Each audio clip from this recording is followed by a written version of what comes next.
Hi everyone, আসসালামু আলাইকুম। তো আজকে হচ্ছে আমি খুবই মজার আর রিফ্রেশিং একটি রেসিপি দেখাবো, যেটা হচ্ছে বাউবন।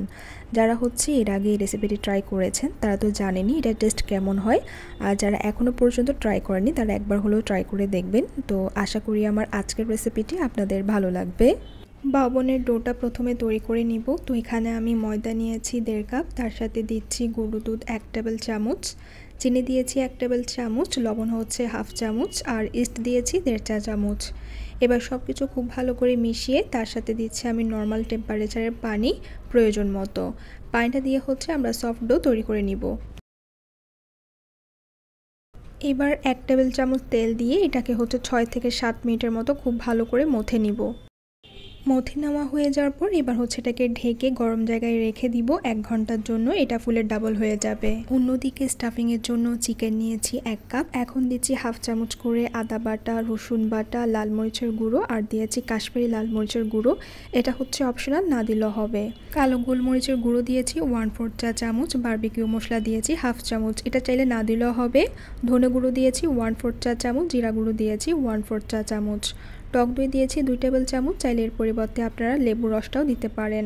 সামান্য একটু দিয়েছি হলুদের গুঁড়ো 1/4 চা চামচের মতো। এখন দিয়েছি রেড চিলি সস 2 চা চামচ, লবণ দিয়েছি 1/4 চা চামচ বা স্বাদ মতো। এবার সব কিছু খুব ভালো করে মিশিয়ে নিব। আজকে আমি স্টাফিংটা দেশের স্টাইলে করেছি, আপনারা চাইলে এত মশলা না দিলেও হবে। সর্ষের তেল দিয়েছি 1 চা চামচ। এবার সব কিছু আরেকবার খুব ভালো করে মেখে নিব।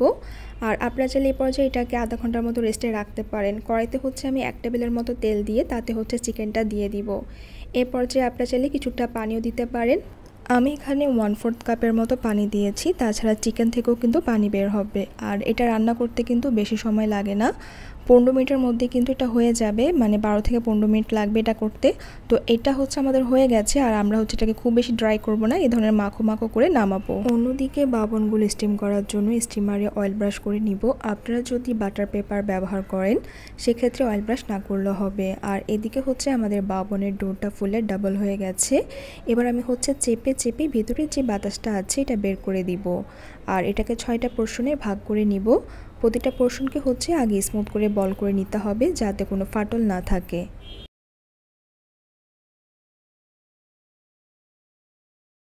সামান্য পরিমাণ ময়দা ছিটিয়ে আমি হচ্ছে বাউবনগুলোকে বেলে নিব। অনেকটা হচ্ছে 1/2 ইঞ্চির মতো, আপনারা চাইলে এর চাইতে মোটা করে বেলে নিতে পারেন। এবার মাঝে হচ্ছে আমি তেল ব্রাশ করে নিচ্ছি, আপনারা চাইলে এখানে বাটারও ব্রাশ করে নিতে পারেন। এটাকে হচ্ছে 2টা ভাঁজ করে নিব। এবার হচ্ছে স্টিমারে অনেকটা জায়গা ফাঁকা রেখে তারপর হচ্ছে আমি 3 জায়গায় 3টা রেখে দিব, কারণ এগুলো হচ্ছে যখন আমি রেস্টে রাখবো তখন কিন্তু অনেকটা ফুলবে। ঢেকে রেখে দিব 15 থেকে 20 মিনিটের মতো। এটা অনেকটা ফুলে ডাবল হয়ে যাবে। এবার হচ্ছে আমি এগুলোকে স্টিম করে নিব। আর এগুলোকে স্টিম করে নিব 12 থেকে 15 মিনিটের মতো। এর চেয়ে বেশি সময় কিন্তু লাগে না। আর এগুলো অনেকটা হচ্ছে স্পঞ্জের মতো হয়ে যাবে। বাউবনগুলো খুব ভালো করে স্টিম হয়ে যাওয়ার পর এগুলো কিন্তু খুব সহজেই উঠে আসবে। আর মাঝে যেহেতু আমরা অয়েল ব্রাশ করেছিলাম এগুলো কিন্তু খুব সহজেই এভাবে খুলে যাবে। এবার হচ্ছে গরম গরমই এগুলোকে স্টিমার থেকে বের করে নিতে হবে। আর আমি হচ্ছে আপনাদেরকে একটা বাউবনের স্টাফিংটা কিভাবে সেট করবেন সেটা দেখিয়ে দিচ্ছি। আর এখানে হচ্ছে আমি বাটার পেপার ব্যবহার করছি, আপনারা চাইলে বাটার পেপার না দিলেও হবে। বাউবনগুলো ধরার সুবিধার্থে আমি এখানে পেপার ব্যবহার করছি, আপনারা চাইলে না দিলেও হবে।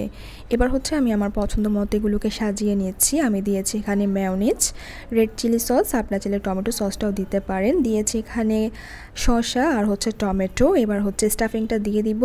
আপনারা চাইলে বেশি পরিমাণে স্টাফিংটা দিতে পারেন। এবার হচ্ছে উপরে সৌন্দর্যের জন্য একটু ধনেপাতা দিয়েছি, যেহেতু এটা অ্যাভেলেবেল থাকে প্রতিটা বাঙালি ঘরেই। তো হয়ে গেল আমাদের রমজান স্পেশাল বাউবনের সহজ একটি রেসিপি। আশা করি আমার আজকের রেসিপিটি আপনাদের ভালো লেগেছে।